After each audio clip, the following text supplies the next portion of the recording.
We made this.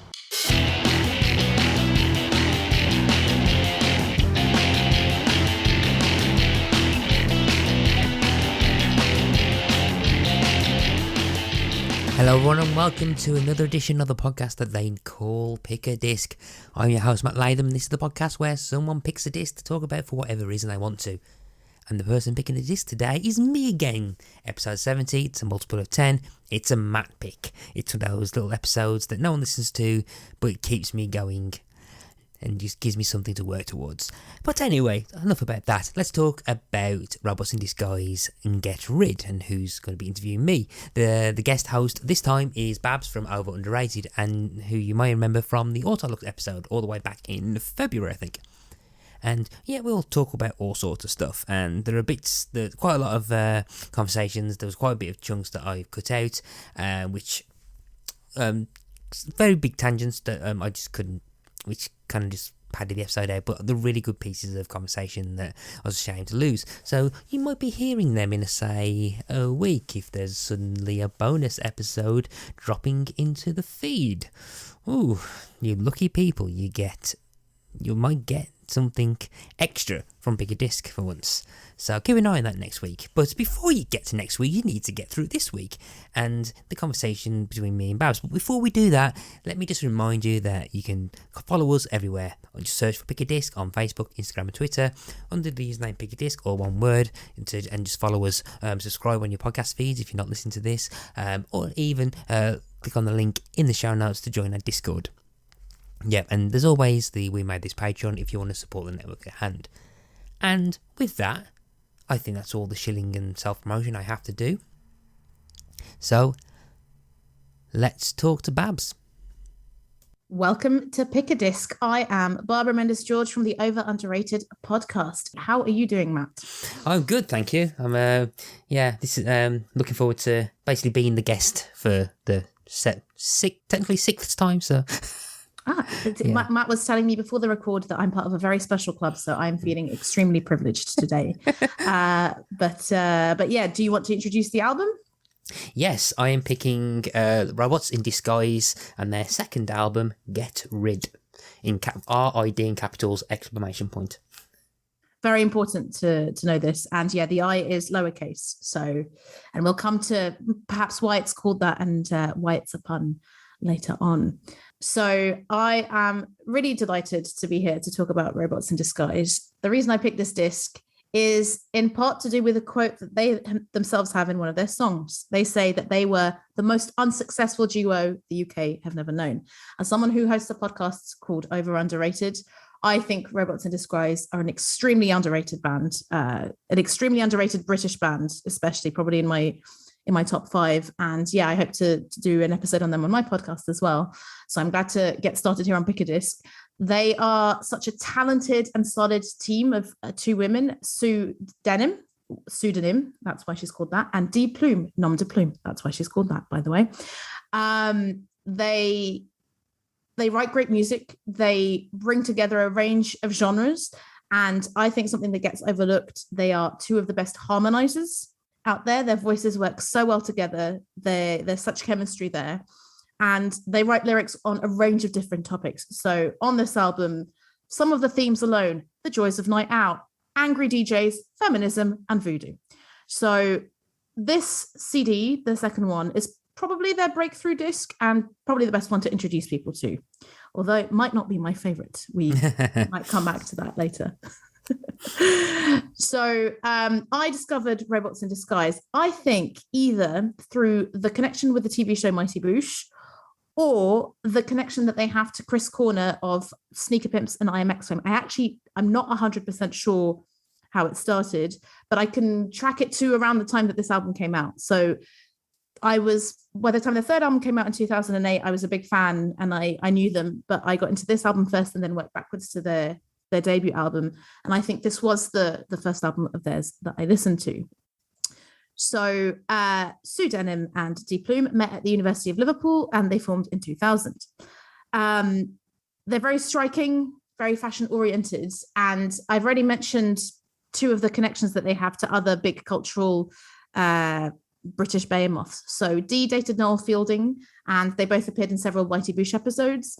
And Sue Denham dated Chris Corner of Sneaker Pimps IMX fame, as previously noted. And she sang on a lot of Sneaker Pimps and IMX songs as well. As mentioned, I think they're one of the most criminally underrated British music acts. I heard in interviews that they nominated themselves for the Mercury Music Prize, but never got anywhere close, as far as I can tell. And I, as a Portuguese person who grew up in the UK, am very happy that they're quite committed Europhiles and actually sing not just in English, but, you know, on this album they have an entire song in French and sing in German as well. They released 4 albums before going on a bit of a hiatus in 2011. In 2019, they announced that they were going to record a 5th album, but haven't heard anything since. And while Sue has a bit of a social media presence, Dee is a bit more mysterious. Sue is doing some solo stuff, and actually one of her gigs as Sue and the Unicorn in 2012 was the first gig I went to by myself. So it feels quite important in my more independent gig going career. And while, you know, it's more acousticy stuff and not so much my bag, I'm really keen to support them. So yeah, really glad, Matt, that we're discussing this today. So yes, Matt, why have you picked this disc? So one of the reasons I think I wanted to pick this one for episode 70 is it's not one of my top tier albums. So in previous episodes I've said that there's a bunch of albums that are like my ultimate favourites. I keep referring to it as lower tier or middle tier, but they're not my all-time favourites. It's not my all-time favourites. It's like albums that I really love, but given gun to head, and this was put against, I don't know, like the Killers' Hot Fuss, then unfortunately Killers' Hot Fuss would win in a life or death situation. But ooh, controversial. but this is still an album that I really like, and one of the reasons I wanted to talk about it is that I think this is a kind of transitional album or a key part of like musical evolution for me, mainly because it's bloody MySpace's fault. As ever. It's MySpace's fault. So yeah, and I think it was kind of like the start or part of the start of me kind of either realizing that you can discover music through the internet. So this is very similar period of time to when I first started listening to Kate Nash. If anyone wants to go back and listen to the Kate Nash episode all the way back in episode 10. So that's one of the reasons I wanted to talk about it, was because of I think that kind of transitional element to it. So, and I think I can remember exactly actually how I discovered them actually. And again, MySpace's fault. I do really miss MySpace. And one of the best things, I think I've mentioned this in the past before, that one of the best things MySpace had was the autoplay, where you could choose. So anyone listens to this who've never used MySpace, or are too young to go into MySpace, or are too old to even bother with MySpace, you had the ability to do what was called a profile song, and whenever anyone went onto your page, it would automatically play. Now, and considering autoplay videos are now vilified on the internet, this ability was like, it was great, because you go on someone, you can immediately get a first impression of whether you're gonna like someone's profile by the song that they played. And yeah. I can remember, I don't know exactly whose page it was when I first went onto it and Turn It Up started playing, and that was the first time I ever heard of it, and it was from my cousin Kelly actually. It was my cousin Kelly's MySpace page, and I was like, oh, I really like this. Who is this? And Robert's in Disguise. It was Robert's in Disguise, and I think I listened to that song, listened to a couple of others on MySpace, because the band, you can click on the bands, go onto their MySpace page, and they'll have a section where it has like 3 or 4 songs of theirs you can sample and play in full. Mm-hmm. And this was in the days before Spotify and unlimited access to pretty much anything. And it was the pure innocent days where you could actually listen to music without having to download it from dodgy websites and stuff. So Shout out to Kazaa. yeah, Kazaa or LimeWire, and there was another one that I used. I can't remember. Winamax. I remember that one as well. Oh, I've not even heard of that one. Interesting. Yeah, okay. that was that one was really dodgy actually. But I remember listening to that. I was like, I really quite like these, and quite like these, and it just like it was more exciting, like one of those things where you realise that you can use MySpace to kind of like discover bands and discover music and stuff. And it was like, oh, what else can MySpace do in terms of music? Music stuff, and then it kind of led to the steps that led to steps of me I've been getting in the habit of looking at MySpace or going on to like websites that will try and recommend you stuff before the Spotify algorithm kicked in. And yeah, and eventually, and I think it was like the first steps that would eventually lead me to discovering other music and other bands that probably would have had a bit of a bigger impact on me than Roberts in Disguise. But I do feel this was kind of like a stepping stone towards that. Yeah, and I think revisiting with that in mind, the music and their look seems very of the time, precisely when MySpace is exploding. Yeah. I mean, this album was 2005. That's when I went to university. And yeah, getting into MySpace not much long later. So yeah, I think they were kind of a perfect band for that era. Yeah, and I was trying to figure out, because I was trying to figure out when I actually got this album. Thanks to the Wayback Machine. The Wayback Machine, or the Internet Archive. If any, do you know have you heard of the? Yeah. Anyone who doesn't know what this is, it's basically like a website. If you go to web.archive.org, you could pretty much put any web address in, and it will actually have. Sometimes it will cache certain websites in the past, and my last.fm account actually has two cache pages from 2007 from what I deleted it. And yeah, so I went on earlier to see if I can try and figure out if I was listening to Roberts in Disguise back then. And I managed to find one from May 2007 when I was 21, because he's got my age on here. Tracks played 2,900, reset on the 3rd of March. So I reset all my counter, and so this is like 2 months worth. But when I looked on here, I couldn't find Roberts in Disguise on here at all. So I was thinking, crap, where did I? So it must have been afterwards. So my next best bet was Amazon, because Amazon tracks all your orders and stuff. And I found on the 24th of July 2007 for £17.96, I had bought both Get Rid and Disguises. Nice.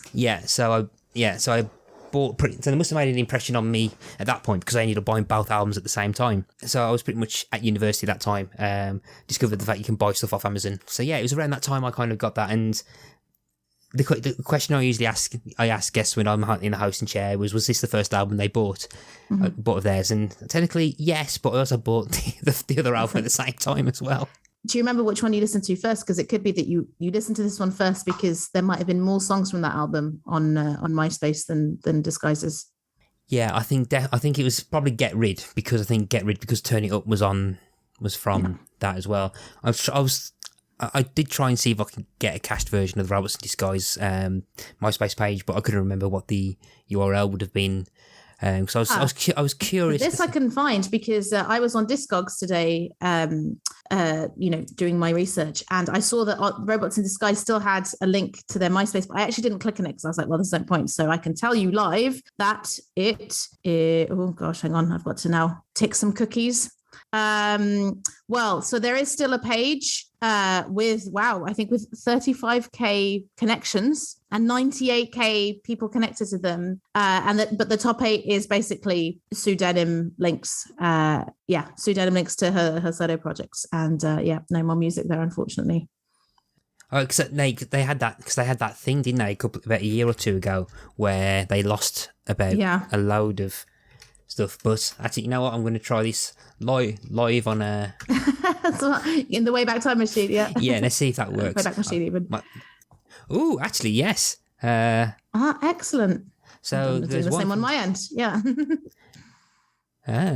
There's only one from 2007, which was from the 29th of November.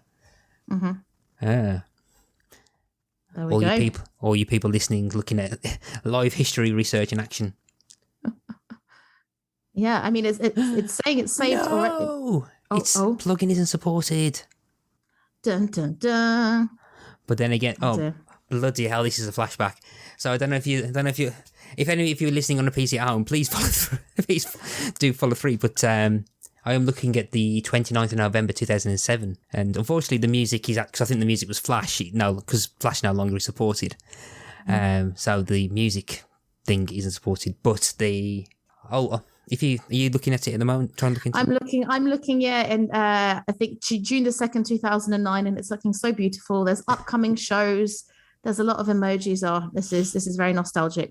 But yeah, the one I'm looking at is from 2007, and November 2007, and it's basically advertising the Sex Has Made Me Stupid single because it's all the t-shirts and the stuff they had for that. And but I'm just looking at this now, and it's all the CSS is pretty much practically all there but all the flash isn't working. But the top eight, is DJ Sue Denim, I Am MX, Noel Fielding, Brian Beluga, Nemo, Husky, White Mez, Coca Cree. Oh man, I'm just getting loads of. Oh man, I'm just getting flashbacks of this now. Wow. I think I know what I'm going to be doing this evening after this record. Yeah, I'm just. Oh bloody hell! Yeah, okay. It's just a shame that the flash thing wasn't working properly. But heading back to 2006, let's have a quick look. 2006. I think 2006 it must be went before the CSS craze kicked in, where everyone was able to kind of do that. Because if you go back to 2006, it's just pretty much the basic, your blue and your orange. Yeah, I see it now. MySpace stuff. But I love the description though, because I think, especially because Robots in Disguise is also a Transformers reference, it's quite difficult sometimes to find information about them. And you get lots of Transformers stuff chucked in the mix. So having such a long blog description about them, it's really fantastic. Definitely. Okay, I know what I'm going to be doing after this record, and definitely I think we can recommend everyone to go and check it out. But actually saying that, something interesting that I'll probably bring up about Robots in Disguise. They say Robots in Disguise are situated between Gainsbourg, Chicks on Speed and Kraftwerk, and combine the attitude of the Slits with the versatility of Bowie, exquisitely produced by Sneaker Pimp's lead songwriter Chris Corner, Dream ESG, Elastica and Serge Gainsbourg in a pop clusterfuck. Sounds about right. The names Serge Gainsbourg will probably crop up again soon, but So besides Get Rid and Disguises that you mentioned, did you listen to other stuff like Robots in Disguise? Yeah, I didn't listen to their fourth one because I think by the time that came out, I was pretty much deep. I can't remember when that came out, but I was pretty much deep in a slightly different genre of music at that point. But I did listen to We're in the Music Biz as well, and listened to that quite a lot when that came out, and loved that album probably just as much as this one actually. So yeah, no, same. Happiness versus Sadness, which is their fourth album from 2011. I think Chains, which was the song off it, it didn't really click with me, and I think I maybe tried once or twice again to get into it, and it didn't quite make it for me. But again, now that I've done so much research for this episode, I think I'm going to give it another shot, and I would be quite excited to hear about a fifth album if it's I saw that and I was like, ooh, that'll be interesting if they do that. So but yeah, definitely fingers crossed that COVID doesn't impact more than it already has. Yeah, I hadn't really thought about this before for Get Rid, but there's a big gap between this album and the first album, 4 years, which is surprising given that the fact that there's a cover and 2 remixes on this. I'm sure we'll come back to that later. I feel like surely they had time to kind of do a few more songs, but yeah, I think you're saying that it was kind of like a gateway album for your music taste, and I think it's a gateway album for the introduction of Robots in Disguise, and also a snapshot of lots of things that were popular in music at the time, because it is indie and it is synth. I think on Wikipedia it is classified as like electro trip hop, alternative rock, which is like, yeah, okay, trip hop, maybe it's just because it's produced by Chris Corner, but yeah, I found it very intriguing as well that it came out in 2006 in the UK under President Records, which I think must be a Chris Corner label, because President is one of the songs by AMX from their album The Alternative. But it came out in 2004 to 5 in France, Germany, Australia, and Belgium in like various different record labels. So yeah, again, I wonder why they focused on continental Europe and abroad before going into this. But yeah, overall, I think it's a perfect mix of melody, rock, and electro. In the notes I took on the songs for this record, I wrote about how much I love the bridges in so many of the songs, which I hadn't really thought about before. But it just goes to show that they're perfectly constructed songs, a lot of them, and yeah, it's not just the chorus that's good, or it's not just the melody line that's good, and I think, yeah, I hope we get into some discussion of the music videos because they're fantastic. And I really like the punny title. So yeah. I think one of the things that is it's a nice mixture of kind of pop, electric. There's a bit of kind of like almost like alternative rock as well, and in places I keep throwing this term a lot, but when on the Auto Lux episode you came in, I mentioned the term bubble grunge, where it's kind of like a mixture of pop stuff. What are we coining today?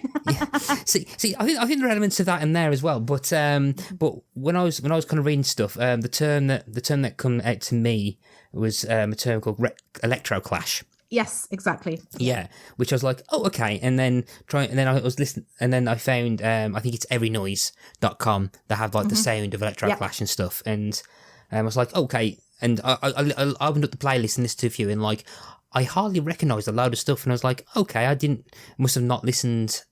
It probably wasn't kind of stuff I was kind of into, so this was probably kind of like I never kind of got into the electro clash bit of it. But with the exception of a few different bands that showed up, for example, the top song was a song called "Evil" by a Ladytron, and I can't remember the album it was on, but I do remember having that.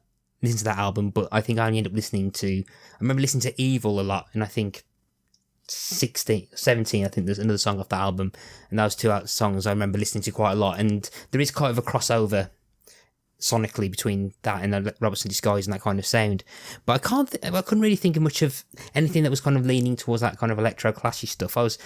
If the more electronic kind of pop stuff, I felt was a lot more cleaner, so like, for example, like at that point, I think that was before I discovered, I think the band that I spoke on your podcast about called We Are Performance. This was just before I think I discovered them, I think, through MySpace. And that was probably a lot cleaner electro kind of pop stuff than this. But I think it's quite weird that I never kind of got further into this clashy side of it. Yeah.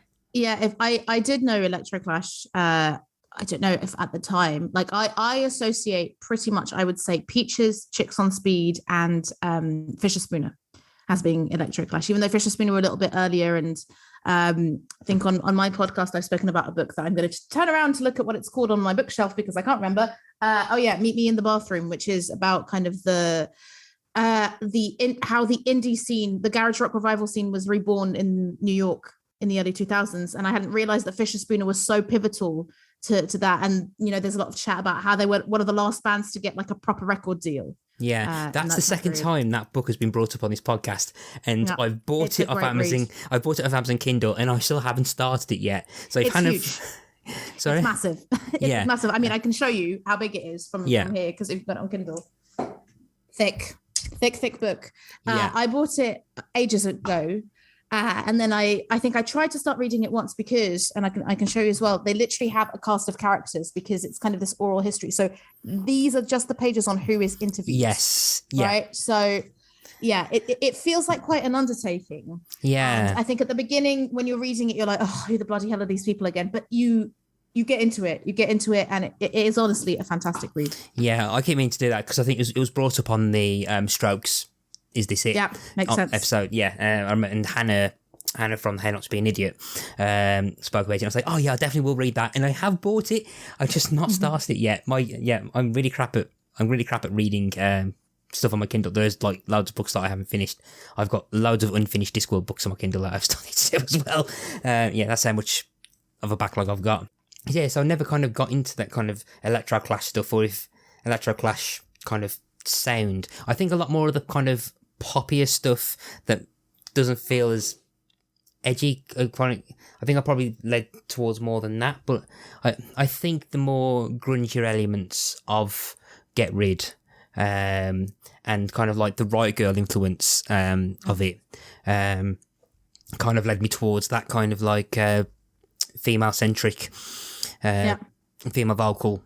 Are you into Peaches? Stuff. Because I think that's that's the most direct Electro Clash influence, and again comes up in one of the songs. No, I'm not actually, but funny enough, I did that playlist of saying there was is it Teachers of Peaches, which is an album, isn't it? Yeah, I noticed that. I'm like, Teachers of Peaches, that sounds familiar, and then suddenly, but then again, it kicked in because like whenever there's like any of those phrases, because every so often I have to keep googling the things that are in that verse of Turn It Up.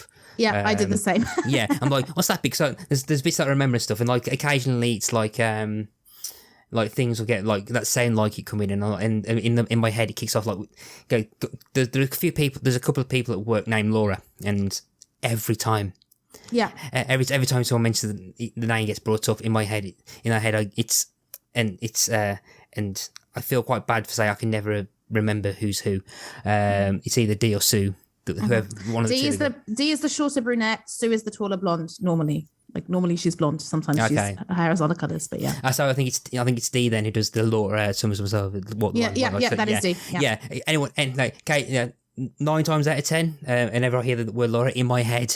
Yeah, it's in her voice. That was last two, the lines that appear in that verse. Virginia Avenue, Laura. Yeah. Yeah, someone's not like this train. That always kicks in, and it's annoying. Yeah. It's annoying me. It's like it's one of those things. So it's like a hypnotic suggestion or something. Goes whenever you hear the word Laura, you're gonna have the rest of that verse kick in. But yeah, so it's. Yeah, so but I did notice that kind of Teacher the Peaches stuff, and I was like, oh, and then started googling the other ones, and there's all these sorts of these kind of like a lot of kind of like European or French artists that get referenced a lot as well. And that's that. Yeah. But again, I never kind of delved into that.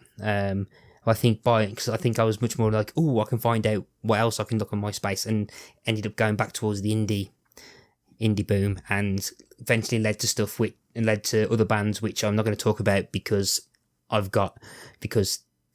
basically it led to who I'm pretty much 100% sure I will be speaking about on the 100th episode of this podcast. But yeah, with Turn It Up, I think the first time I heard it, I was like, oh, this.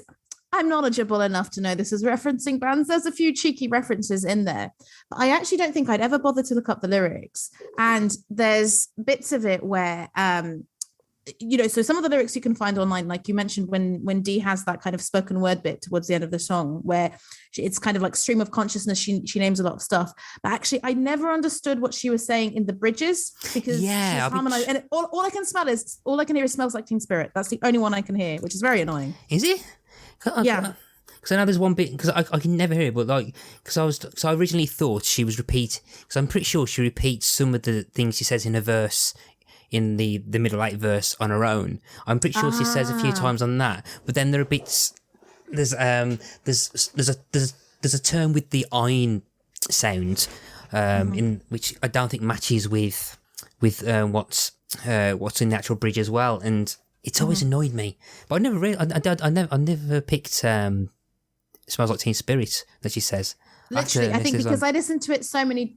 It's the song I listened to the most because I was like, oh yeah, I definitely want to actually figure out which ones I can find. Because from the the ones that they repeat: Ashes to Ashes, Curl and Grazers, Pretty Vacant, Teachers of Peaches, Hatful of Harlow, Boys and Voodoo. That's pretty obvious who those bands are. But in the long bit, I was like, right, I'm gonna listen to it. And then when I was just listening to the song with the lyrics, I was like, oh yeah, hang on. Like I think she might be saying slightly different things, and you just can't find it in the lyrics. So it will remain a mystery unless, someone can access the stems or whatever it is that you need to do, she says, not knowing technologically.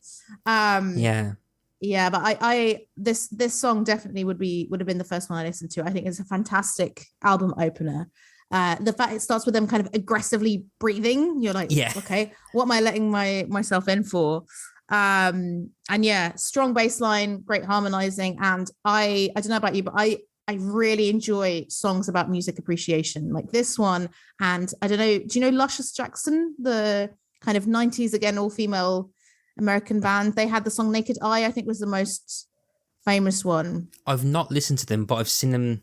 I have seen them referenced. Yeah, so I asked because on the album Natural Ingredients, their last song is called LP Retreat, and it's this very like low-key funky song about loving music, and they put the needle on the record several times, and it's very atmospheric. And I'm like, oh, it's quite funny that these are clearly two bands who don't write accessible lyrics, not just about like love and conflict or whatever it is. I think it's really lovely how it is about music appreciation, conversation and how like celebratory but also melancholic it is, because it starts and they're talking about kind of finding solace in music, but then they're naming all these bands and stuff. So I really like the contrast, and then the contrast with the next song on the album. I think as well with Turn It Up, I keep meaning to make a playlist,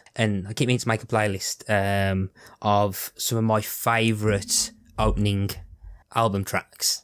And I think this is up there. It's not. I don't know if it's my favourite, because I think whenever anyone asks me that question, like, what's your favourite album track, I usually have two, which is Speakers Push the Air by Pretty Girls Make Graves and Song with a Mission by The Sounds. But this, I think, would also come up, like, it says, oh, what else? This will probably be like the next one that comes up, because it's a great way to open up an album. That intro, to borrow a phrase from the Naughty Naughty podcast, intro juice, where it's just like, ha, ha. Yeah. And it's just like bass line that kicks in, and it automatically you get like a sense of the chemistry between them and the head type they are. As you mentioned at the start of when you're talking about your history with them, about the harmonising between them, just how the voices work, and just the two different dual vocals. As much as I would love to find out the what on earth Dee singing during the bridges and stuff, it just works so well together with like the build up stuff, and it just kicks in with that great hook, the great chorus, which is a very simple chorus actually, but it's a nice statement of intent of the album. And absolutely, and a great introduction to the band as well. Yeah, I think it's I mean this was the song that got me into them. Yeah, the same here. Yeah, you're making me think, what are my favorite album openers? And I think, this would, I wouldn't know which is my favorite, but I think if I had to kind of pick some of my favorites, it would definitely be Newborn by Muse. And it would be Sweet Pea by System of a Down from the debut album. I think those are songs that similarly kind of hit you in the face, and you're like, right, okay, this is what I'm in for then. Yeah, absolutely. Yeah, I think this just loses out, because I know a few times where I always thought, whenever I create like if we create a playlist, something called like, I always call it like the soundtrack of my life, or like if you have to try and make a curated like a teen movie soundtrack for you. Well, not teen, because I wasn't a teen when they came out. But, young adult. Yeah, young adult. Or just basically like if you had to do it like if you was curating a soundtrack of songs of the movie that is you. I think this will just lose out to Speakers Push the Air by Pretty Girls Make Graves, because I think that's a great opening riff. But this, again, I still think this is giving it some kind of this impression that this could at least go for the gold medal, even though it might just go for bronze in the end. But Turn It Up, just a great song. Yeah, it's a great song. And La Nuit, which is the next song, I think it's a really nice contrast, because that song is about the joys of a night out in Paris. And I was thinking, like, probably this might sound quite cliched to French ears, some girls talking about, having cocaine out in Paris and going to the club and a strong beat. But I think firstly, it's really impressive that they sing a whole song in French. Their accents are pretty impressive, from what I can hear. And yeah, again, it's a catchy song that I feel could, if not be a pop hit, an indie disco hit for sure. Yeah, I mean, I'd never even thought about chucking the lyrics into Google Translate until like about an hour ago. So I had no idea what it was on about. I just knew it was called La Nuit, and like my French is non-existent. I know more German than I know French. Wrong album for that then. Yeah. So I was trying to, I pretty much threw it into Google Translate, and it does follow kind of like, it's, the song itself is about like just going out and party, enjoying the night out and stuff, and which kind of gives. I know, I almost thought, oh, hang on, is this almost like a concert album? But it's not. It's not. The idea of the concert album kind of falls after the third song. Yeah, but do you know what? I thought similar. I was like, okay, right. I always knew that a lot of songs were about broadly feminism, but it's like, actually, this song, DJ's Got a Gun, and even, I don't know, even Voodoo, which mentions kind of six. It's just there are themes, even if it isn't a concept album. I would agree with you. Yeah. So for example, like for Turn It Up is like the kind of using music to hype you up. Well, at least you get the impression the first verse at least will turn you up. You like someone waking up perhaps from the night before, like hungover and using music to kind of cleanse themselves from, like it's a hangover cure more or less. Like Nice, felt so sick today but cured by your noise, which I mean I've not been hungover for years because I've not been drunk enough to be hungover for a long while. But yeah, Good. music's not a hangover cure. But yeah, at least for the second verse is on about kind of getting dressed up and getting ready to go out, and then Le Nuit is about pretty much what happens in a night out. Yeah, and it feels very hedonistic and carefree. You know, it's they're driving a white Mercedes. They're driving a damned white Mercedes if I remember correctly, and going to clubs with good music, and the video matches that as well, because the video is two women with kind of paper mache heads. It could be robots in disguise, or could be people dressed up as them, literally on a night out in Paris, frolicking around. So it really matches the lyrics. Yeah, I mean, and I think the third verse of that mentions looking for Gainsbourg's grave at 6 o'clock. Yes, exactly. Which goes back to the reference to Serge Gainsbourg, which I had no idea who he was until again about I don't know, an hour ago, because I was like, who's Gainsbourg? Oh my gosh, he is. Yeah, he's an absolute titan of French chanson. You might really enjoy it. There's an album of British artists who covered Gainsbourg songs, and including my personal favorite, Franz Ferdinand with Jane Birkin, who was married to him. Sorry Angel, one of a really great cover. I really recommend it. Like, that's a really good way to kind of get into Gainsbourg, because they're singing in English, so I think you get the lyrics, and then you can go and kind of match them to the original. So yeah, in French music, huge. Oh, okay. Yeah. All right. But yeah, I can't remember the video actually. I think the video, I've forgotten there was a video of that, so I didn't watch it in the lead up to this. But I've forgotten about the video of that. But I mean, so unfortunately, as with a lot of bands, and I'm sure you've talked about this, the quality is not good on any of them, which is a real shame, because Turn It Up and Girl have, very nice videos, and it's like, oh, this is really needing an update. 240p videos, yeah. Like if you just need some heroes with the AI upscaling technology that some videos are doing. There's a trend at the moment. There's a load of like noughties pop videos and like late 90s where someone's been upscaling them with the machine AI, which it's not just updated, but it's the kind of technology over the last kind of year or so that I used a few of the free samples to kind of blow up a few like pictures of me from school, from like the late 90s with some teenage stuff, and it kind of like, and it's quite, if there's enough lighting, it looks really, really nice. And they've been doing that with music videos. So like someone's did like a 4K remaster of example like Britney Spears' Lucky video, and like it feels like it was made yesterday. That's how sharp it looks and stuff. And I think someone needs to go and do that with a few of the Robots in Disguise videos. Yeah, absolutely, because it is quite grainy. Yeah, I'd love to be able to see a 1080 version of the Girl video. Yeah, totally. Yeah. So Girl has a truly fantastic video, and I remembered it. I think I saw it a lot, and I was actually pleasantly surprised that I think Girl and Turn It Up had almost 500k views, which I think, for an album that came out such a long time ago, that's pretty good for a band that is so, as I've mentioned several times, criminally underrated. But yes, the Girl music video, in short, is Chris Corner and Noel Fielding who are flamboyant, especially kind of very androgynous men dressed in sharp suits, gel back hair. Noel Fielding looking a little bit like his character from the IT Crowd, definitely a little bit. They are in a robot with a suit, and they're fighting robots in disguise in this much more colorful robot. And let's just say there's penises and vaginas fighting each other, and lots of feminist messaging, and a very funny ending where all their head gets cut off. So I really enjoyed going back to that. Yeah, so Girl's very kind of right girl. She's very Kathleen Hanna. Very like, for example, very. So I know you're a fan of La Tigre. Yes, one of my cats is called La Tigre. Yeah. Yeah. So like it does feel like very much influenced from that kind of style of right girl.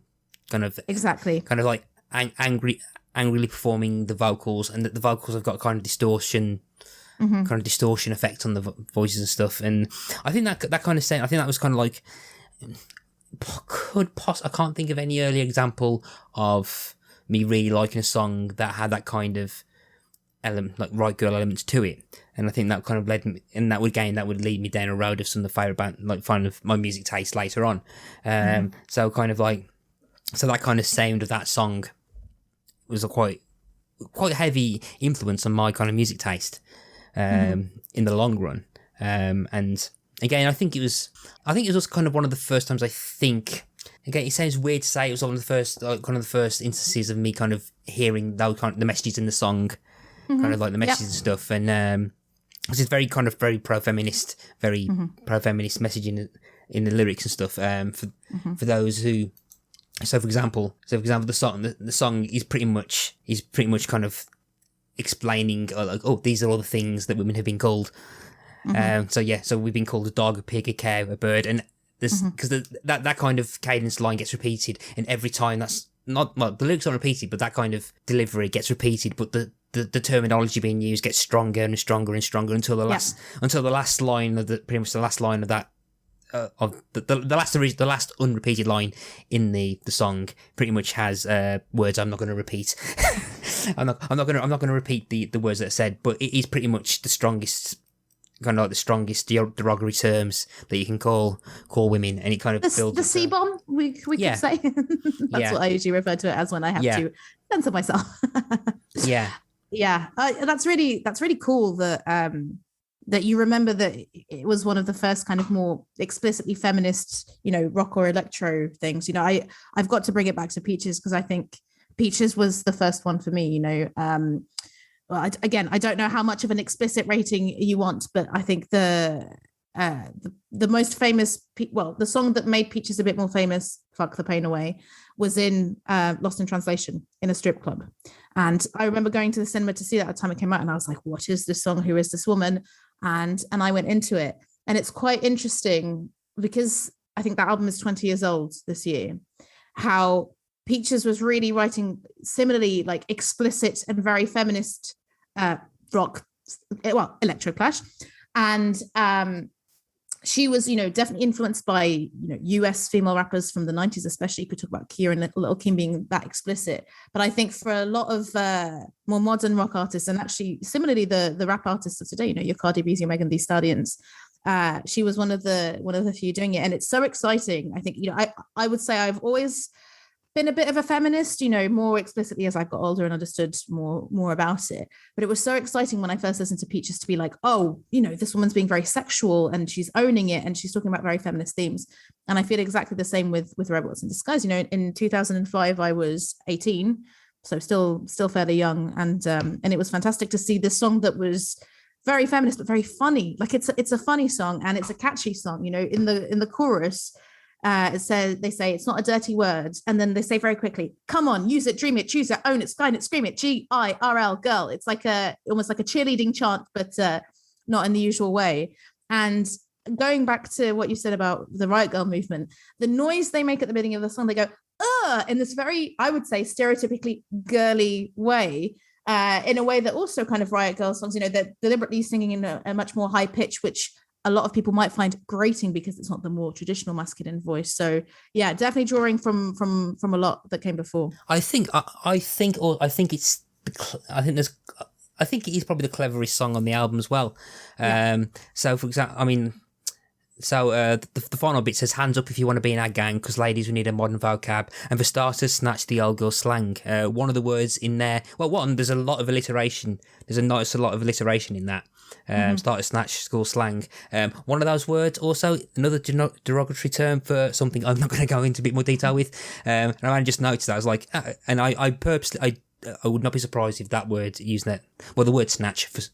If anyone confused about what I'm saying, if you Urban Dictionary it, I was literally about to say Urban Dictionary will help you. Yeah. So I am 100% convinced that use of the word is deliberate, and for the reason that I think it was there for as well. Again, so Vex shall mind our language with the F word, F for feminist. Yeah, and it's great. I mean, this is they are top lyricists, you know, even going back to Turn It Up, the way that they meld different titles of albums and songs together in a continuum. It's incredible. I really don't know. I don't know about you, but I really can't think of anyone else who does it in the same way. And they do it as well with kind of sounds and harmonizing as well. So, you know, for example, DJ's Got a Gun, which is another one of my favorites on the album, which is quite a left turn from the others. You know, it opens with kind of this weird synthy bass and auto tune. There's this bit where, again, they use autotune in a very original way, and they put Dee's voice all the way up, like sounds. No, hang on. What the lyrics? I wrote this out. Oh no, maybe I didn't. But it said, you know, it says sounds are giving me, sounds are giving me, and it goes all the way up, and they really turn up the autotune. They're so clever. They're so it works on so many different levels. Had you seen the lyrics to DJ's Got a Gun? Because I'd actually never really sat down and thought about it. No, not until like yesterday when I just started going through it, and I was like, and it's one of those things where like, oh, you got the DJ's Got a Gun type of thing, but then when you actually sit down and listen to the lyrics, and this is like a recurring thing that I've noticed on the podcast as well, where people are saying, "Oh, I really like this album," and they sit down and stuff, and they're saying, "I didn't actually." In lead up to this, I love the album we're talking about, but then sitting down and listening to the lyrics is like it kind of forces people to sit down and read the lyrics and stuff, and it is actually about a DJ who. I quite like the story of it, where it seems like a DJ who just gets sick of, oh, have you got any blah blah? Have you got any blah blah? Can you play blah blah? And then the DJ says, I'm so sick of it, it's like shooting people. Yeah, I mean, I think I very rarely listen to lyrics kind of on a first go. So I was like, oh, okay, DJ's Got a Gun. I guess it's kind of like, you know, a counter to God is a DJ or whatever it is. But yeah, what I love is, again, in a very catchy way, they mimic some of the people talking to the DJ, saying, have you got any old school hip hop? Have you got any thrash rock bebop? Have you got anything a bit more up tempo, handbag, techno, disco, electro? But also there's a verse that I hadn't paid attention to, where it says they were standing around and posing, they were chilling out and smoking, but they wouldn't move to the DJ's groove, and it got the DJ raving. And I was like, oh, it's about the annoying people, but also the absolute poser, pretentious people who are just there to look cool and not groove to the music. So I thought it was tongue in cheek in a way that I really hadn't noticed before. And again, very smart. In the defense, even though I was not chilling out smoking, you do get the odd people who'll sit there going on, who are like in a kind of club that's not their scene, and they're probably just sat down because they don't really get involved with the music. I'm not speaking from experience. Like for some like kind of death metal clubs that I once went to, I think it would be that would mean like a really good song to be thrown into like your indie club disco, either that or perhaps Turn It Up. Yeah. As well, but lots of candidates for indie discos. I think even Hot Gossip. So I would say Hot Gossip and She's a Color Scientist. I'm kind of a bit less keen, but once again they great lyrics. And for both of them, I prefer the bridges to the chorus. I think that the choruses are a bit too kind of melodic, but I think for an indie disco it would work quite well to be going, she's a color terrible out tune, she's a color scientist, or I'm Hot Gossip. Yeah. Exactly. Yeah. with some robots. Yeah, actually I think really that's when the album kind of like dips, or at least kind of dips. It's the weakest part of the album, I think, for me, with those two, if we get back to the last two. But yeah, they have got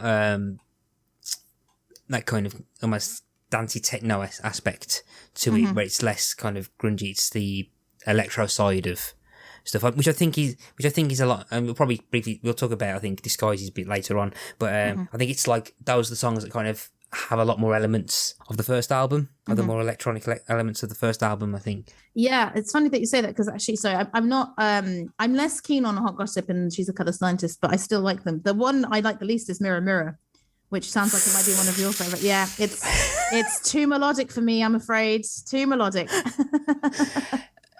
I think Mirror Mirror might be my favourite song on the album. Oh, really? But then again, it's too melodic. I was like, Yeah, actually, that makes sense. Yeah. Yeah, knowing if what you know about my music taste. Well, Yeah. Sometimes I'm not always such a cliche, but in that case, yeah. Yeah, yeah. But now, I love Mirror Mirror. It's catchy. I think it's catchy. It's melodic. It is melodic. Yeah. I like melodic. Again, I think it's got a lot in common in terms thematically about the ideas I was talking about with Girl as well. So it's got that kind of like pro-feminist stuff. But then there's a bit of satire in there as well. So for those who have not seen it, it's basically kind of like it's like a not explanation of vanity. But the chorus is mirror mirror, live by the mirror mirror, die by the mirror, and the verse is on about like kind of model culture and it's about like objectification. So it starts at the beginning and it seems like, you know, very image obsessed women, but then, you know, they say, who cares if I can work machines, which again, you know, always I love it when they have those little touches of bringing back to robots, like, and they're a very meta band actually. I mean, the fact that we didn't mention this, but in Turn It Up they reference their own songs, right? So they're talking about all these different things, and they say in Boys and Voodoo I'm living, and they are referencing a song on their album in another song, which beautiful. Chef's kiss. Oh yeah, I love meta stuff. Yeah. But I think they can't, and there's like my kind of again going stuff that kind of lives rent free in your head. This doesn't crop up as much as the name Laura kind of is like a trigger for me. But like who cares if I can work machines? As someone who works with computers on a daily basis, that gets referenced a few times. That kind of variations of that phrase. But it's also got a kind of line which I kind of love. It's got the powers and the powers. I'm a princess in wet dreams, and that kind of princess in wet dreams lyric is really hilarious. So evocative as well. Like it's one of those lines where you can kind of think. The more you think about it, the more you get out. The more you can kind of read into it in terms of stuff and. Yeah, Mirror Mirror, I think it's one of those that when I listen to the album, I pretty much always skip. So I hadn't listened to the lyrics in ages, and I was like, oh wow, yeah, this is very smart. And Hot Gossip and She's a Colour Scientist as well. It's not just that the lyrics are smart. I think what makes them stand out for me in terms of uniqueness, they're kind of celebrations of women. So She's a Colour Scientist. It's about a person who's very fashionable, and I'm like, that's such a smart way to say, you know, like, you know, she's into fashion, she's a colour scientist. And Hot Gossip, it's kind of about hyping someone up or hyping themselves up, like I'm Hot Gossip. So it really is this kind of very pro female, pro feminist messaging delivered very, very sharply, very cleverly packaged up. So yeah, kudos to them. And then you've got Voodoo, which is I love it. It's a creepy song with a very dirty bass. And the interplay between their voices makes them really scary. They do like a cat's meow, which is honestly terrifying. And that's a very different vibe, because I think it is about stalking someone basically. So quite a weird way to end the album, because it's the last original song on the album. But I have to say it is one of my favorites, I think, because of the atmosphere it evokes. Yeah, it's one of those ones where I never actually really thought about the lyrics afterwards and stuff. And it's one of those things where if you've got kind of modern day pop pop songs where you go through the creep test, where like if you listen to certain songs and then if you particularly like pop songs sung by boy bands in the noughties, and you just change it to and you just make your voice a bit creepy. Again, referencing the Naughtiest Naughty podcast where they go for the creepy test. Like basically, if I forgot, I'm just blanking it now, but What Makes You Beautiful by One Direction. If you just start reciting the lyrics of that in a creepy voice. It turns the song into something really, really scary. And I think technically that works with this. That works with this as well. They're like, this song is sinister as hell. I felt your rhythm at the party. I taste your breath upon my soldier. On my shoulder. I tug your arm 3 times to get you. I put a $5 in your pocket. Yeah, that's really good, because you're like, okay, so is it a voodoo doll, or is it someone who they're really stalking? It's really unclear. And it's one of those where I was like, I think this just is about voodoo. Like, we've talked about how many of their songs are quite clever and have deep lyrics here. I don't think so, but I still enjoy it very much. And yeah, I think we've talked about almost all. I mean, it's a very short album because it has basically 8 original songs, a cover, and then 2 remixes. And I don't know what you think about the cover of You Really Got Me, but Yeah, I forgot it was I didn't realize it was a cover until I didn't realize it was a cover, and then I was like, I can't remember the point it was. I was like, it must. I never realized. I think because it does sound quite different to the original.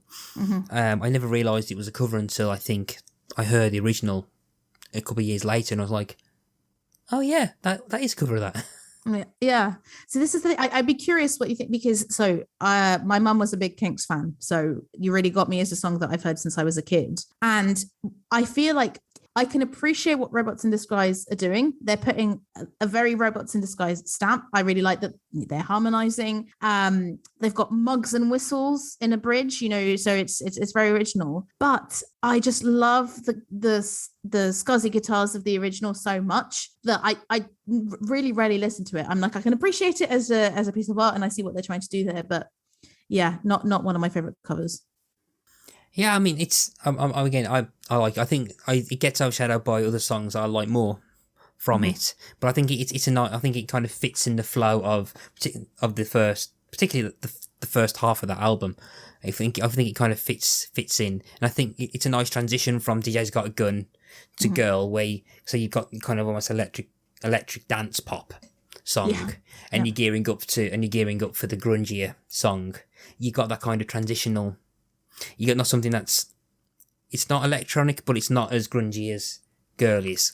So I think it works as a kind of transitional, getting you ready to. So it doesn't feel so when Girl plays, you're not having a abrupt kind of change. Yeah, you're right. Yeah, so I've not thought about it like that, but I think you're right. So, I just find it really difficult because I always find it interesting with covers. Which one did you hear first, and does it influence you? Because I think sometimes it really does, and sometimes I really have to not listen to an original enough times to just really get into the cover.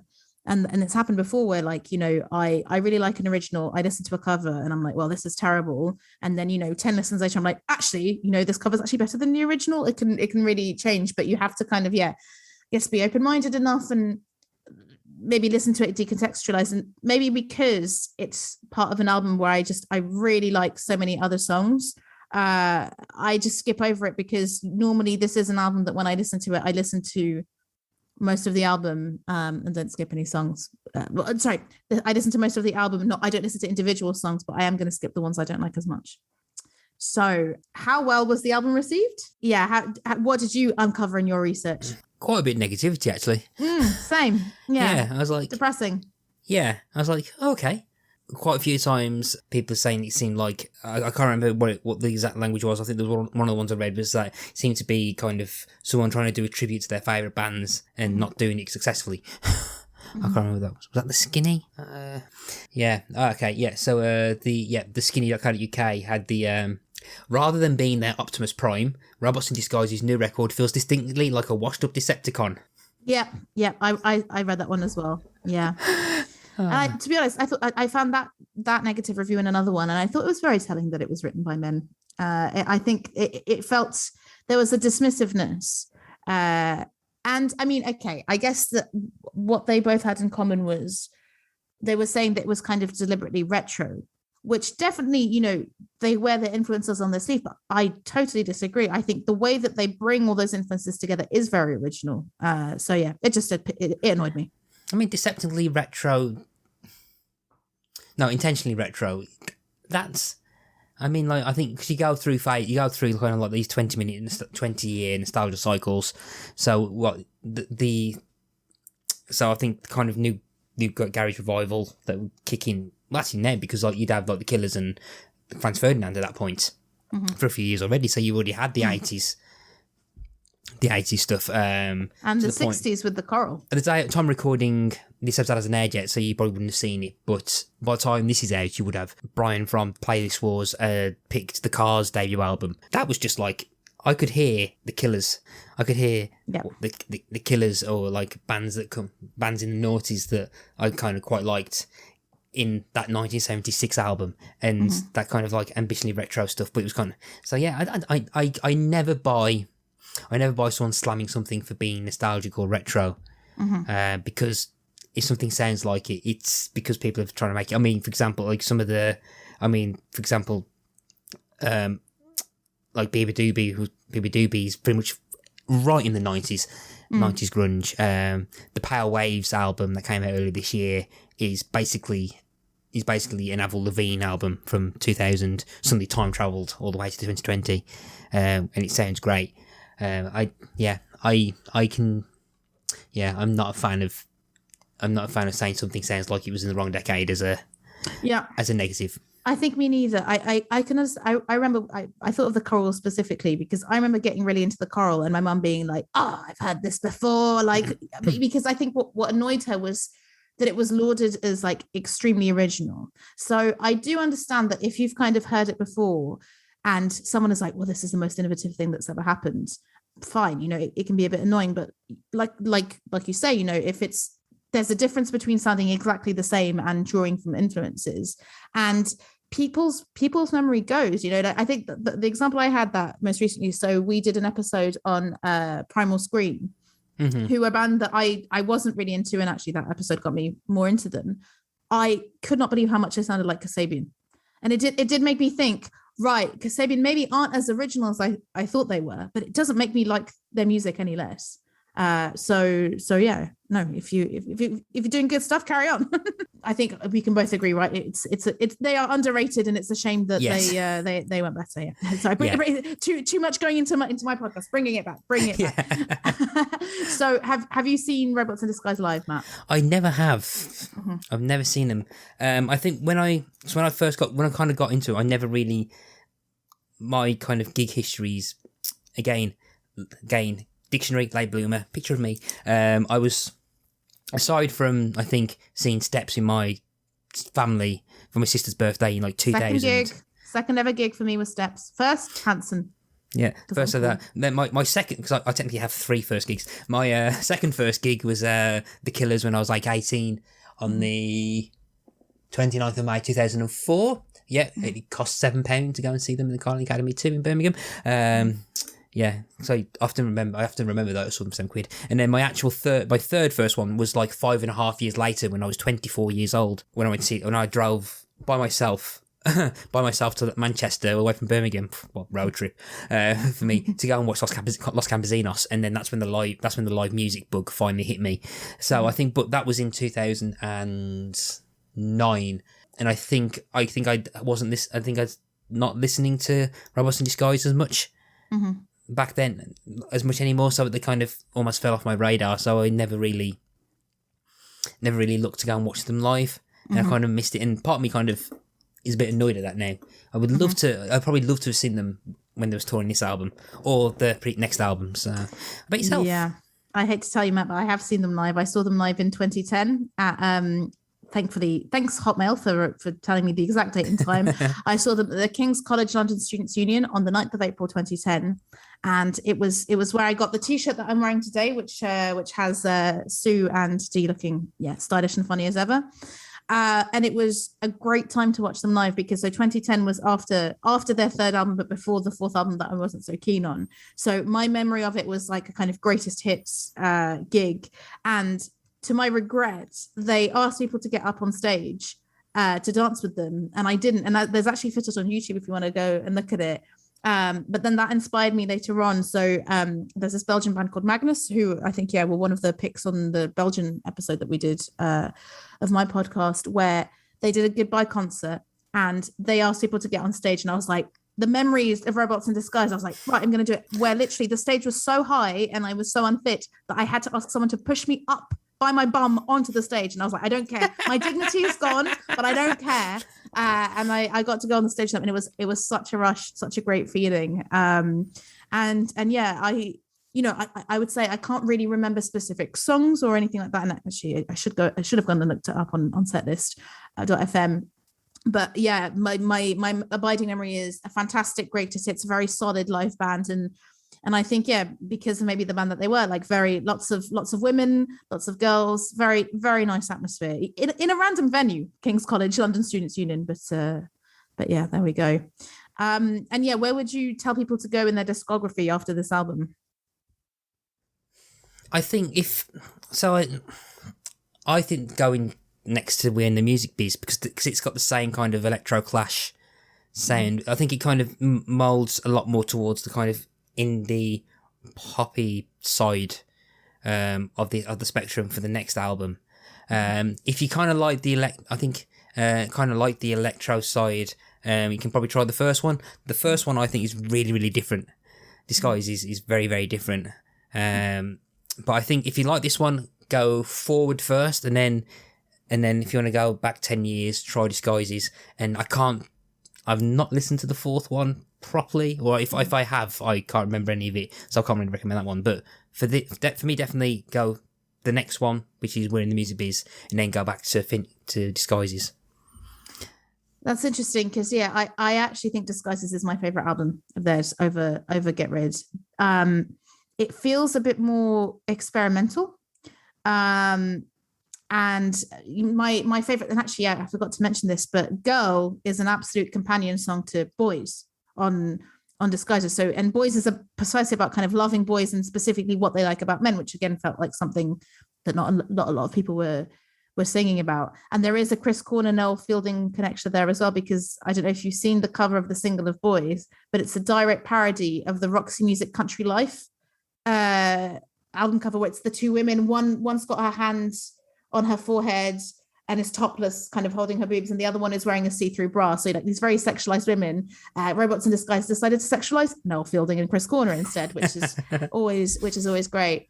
I think Boys and Argument is my favorite Robots in Disguise song, full stop. Like it's in my top 100 playlist, and it's great. For longer term listeners, I'm going to bring up the Latham limit. Yes, of course, yeah. Okay, Disguises is 56 minutes long, and there's 12 tracks on it, which tells you something. However, in the lead up to this, I have created a Spotify playlist with 2 songs in it, called "Surpassing the Latham Limit," and it's one of those rare things where the long songs that I like, and Arguments is one of those songs. I think it's the highlight of Disguises. And I agree. Yeah, I mean it's the longest song on the album, 6 minutes long, but it doesn't feel like it's 6 minutes. It's one of those rare. But considering it's got this weird kind of almost distant, ethereal kind of element to it, because it's got this, because it kind of takes you through time. So it kind of takes you through time. So it feels a lot more epic. Epic is absolutely the right word. Yeah, totally. Because it's a story. It's a story with a breakdown. Two people in a band fighting, and there's potentially some resolution at the end. I really like Arguments. I think the album. I don't listen. I can't remember the last time we listened to the album properly, but yeah, I think at the moment I'm trying to figure out which long songs I quite like. So at the moment that's one of 2 songs that's on that playlist, particularly 6 minutes long. So hang on, there's literally only 2 songs at the moment on your playlist over 6 minutes that you like. Yes. Okay. I hope that more will come. And the other one isn't Sugarless by Also Likes, is it? No, it's not. No. It's not going to surprise everyone, but it's a song called "You Me Dancing" by a band called Los Campesinos, which which I think is Spanish for the best band in the world. Absolutely. Yes. Yeah. I think this is the thing. It's interesting that we have different opinions on whether to go backwards or forwards. I really like We're in the Music Biz. I think it's a pretty solid album, and another album with great singles and great videos as well, much like Get Rid.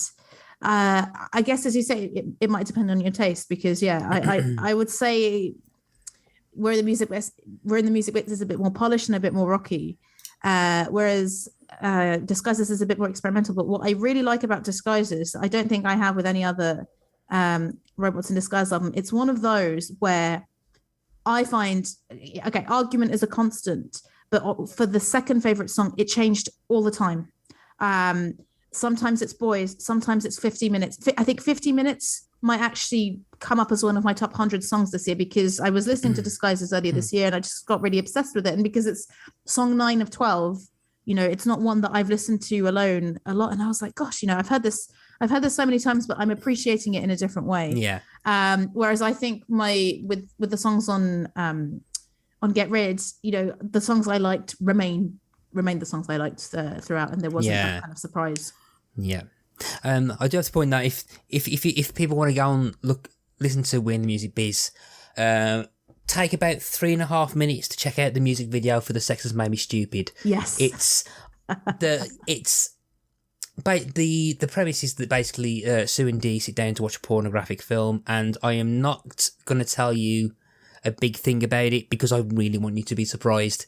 It's not as seedy as it sounds, but watch the video and I am fully expecting either the odd tweet saying, "What the hell have you just made me watch?" But that video, it's one of my favourite music videos because it's so hilarious, and I am completely underselling a key aspect of it. But I don't want to spoil. Yeah, no, but that's good. Go and watch it. Babs is nodding. She knows exactly what I'm talking about. Yeah. No. Go and watch it. I think you should go and watch all the music videos, to be honest. Yeah. Okay, La Nuit, it's not so innovative, I would say, as some of the others that we've talked about today. But yeah, they're clearly an artistic band. You know, they're all rounders. They play their instruments well. Their voices are good. Their lyrics are smart. They should have been bigger. But yeah, I will hand back to you now, Matt, to finish up. Yep, I'm going to take the scepter of the bigger disc, scepter of control or whatever, and I'm going to hand back and go back into the driving seat. And Babs, thank you ever so much for hosting this conversation. Anyway, so yeah, as we're coming up to the end of our conversation, it's time for the song for the playlist. Now, even though this is a disc that I've picked, I hand back to the guest to pick the song. So for those who've never listened to this before, what this is, I will ask Babs to pick one song from this album to be immortalised forever on the Spotify Hall of Fame, and I can't veto it, mainly because when I don't want control over what goes on it. So Babs, you've got a selection of songs to pick from Get Rid. Which song are you gonna put onto the playlist? Well, I hope you'll be happy that I've picked Turn It Up as my song from the playlist. I think, yeah, that one and Girl are my two favorites. In a way, thematically, Girl might be closer to my heart, but I just think Turn It Up is so original. Not much else like it, and I dig the geeky music references that I, as we discussed, don't fully understand myself. Yeah. And I think, yeah, it encapsulates some of the best bits of Robots in Disguise. I 100% glad you picked that. I knew you were my favourite host on Over Underrated. Sorry, Fran. Come and defend yourself, Fran. Yeah, but no. So thank you for that. And with that, we are at the end of the episode. And I was going to say thank you ever so again for agreeing to host the podcast for an episode. And if people want to find you and the podcast you host pretty much 100% of the time, where can I find you? Well, thank you, Matt. This is a pleasure and a privilege to come back on Pick a Disc. So yes, with my friend Fran, I host the Over Underrated Music podcast, where basically we discuss overrated bands and underrated artists through curated playlists. And if you like Pick a Disc, you might want to listen to an episode called Greater Manchester that is, we have a guest called Matt Latham, I think his name is. Oh, he's a knob. Talking about We Are Performance, which is one of Matt's favourite bands that he introduced to us, and having a bit of a dig at the Cortinas, especially, actually, going back to what we talked about, we criticise the Cortinas precisely because they sound like too many other bands and don't have enough of a sound by themselves. So gosh, we're hypocrites, Matt, but there we go. Big hypocrite. So we are on a hiatus at the moment. We just put out a bonus episode, which was quite nice, where we interviewed a music producer, and we were both terrified because we're like, oh gosh, this is actually like a music person who makes music, but not yet. He was lovely and made us a playlist, even though we thought not to ask him. But apart from that, hopefully we'll start recording again in autumn and releasing shortly after that. But with stuff opening up and us being busy again, I think we're taking a bit of a break, but there's plenty there to listen to. And yeah, we theme it around genres. Often it's locations or genres. So there's a lot of cities like Manchester and Glasgow, genres like grunge and Britpop. So if that's your kind of thing and you like to listen to people who hate Oasis, please go and listen. It's Over Underrated Music Pod or OU Music Pod on the socials. No, yeah, I can't recommend Over Underrated enough. It's a great podcast, and they're stupid enough to let me guest on it, so it's great. No, Matt, yeah, I've said this to you before, but I think Matt was one of the first people who we didn't know personally who posted about the podcast, and we're like, hooray, this might actually work. So yeah, no, thank you. Yeah. Thank you very much for the support and for having me on here again. No, that's perfect. No, that's perfectly fine. I look forward to hearing when you come out with new stuff. And again, and as with that, it is time to bring the conversation to an end. And I was going to say again, thank you ever so much for letting me talk about Robots in Disguise, the non-Transformer version. Absolute pleasure.